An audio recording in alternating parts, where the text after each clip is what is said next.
नागपुरातील 16 वर्षीय विद्यार्थिनी एंजल अतिशय हलाखीची परिस्थिती असून देखील स्वतःच्या हुशारीवर विश्वास असलेल्या एंजलच्या मनात परिचारिका किंवा पॅरामेडिकलचे शिक्षण घेऊन स्वतःच्या पायावर उभे राहण्याचे स्वप्न होते। मात्र एकतर्फी प्रेमात आंधळा झालेल्या अल्पवयीन नराधमाने तिच्यासोबतच तिच्या कुटुंबियांच्या स्वप्नांची राखरांगोळी केली। एंजलने आरोपीच्या डोळ्यांतील रखडलेला विकार अगोदरच ओळखला होता आणि त्यामुळेच घरच्यांना माहिती दिली होती। मात्र बेसावध क्षणी तिला भर रस्त्यात गाठत त्याने तिची हत्या केली।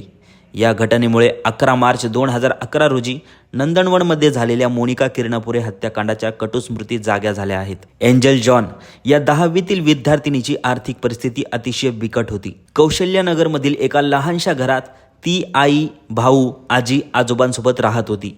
तिचे वडील अनेक वर्षांपासून वेगळे राहतात व तिचा सांभाळ तिच्या आईचे आईवडीलच करत होते। अल्पवयीन आरोपीसोबत तिची ओळख होती व त्याने तिच्यावर प्रेमाचे जाळे टाकण्याचा प्रयत्न केला होता।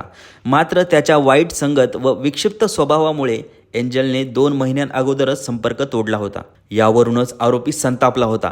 तो सातत्याने तिचा पाठलाग करायचा व शाळेजवळ तिला थांबून बोलण्याचा आग्रह करायचा। त्याच्या नजरेतील विकार तिच्या लक्षात आला होता व तिने कुटुंबीय व मैत्रिणींना याची कल्पना दिली होती। एंजलच्या कुटुंबियांनी तक्रार केल्यानंतर देखील आरोपी अल्पवयीन मुलगा सातत्याने तिचा पाठलाग करीतच होता।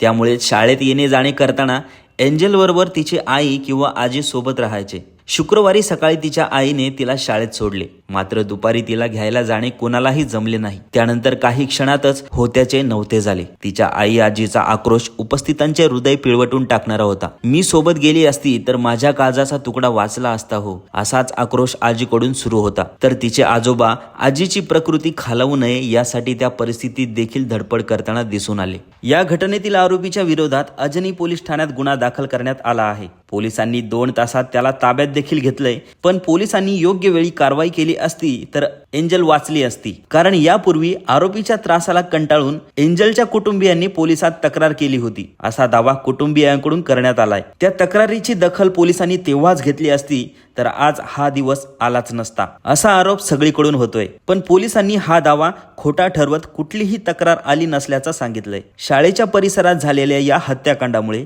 इतर मुलींच्या पालकांमध्येही भीतीचे वातावरण तयार झाले आहे।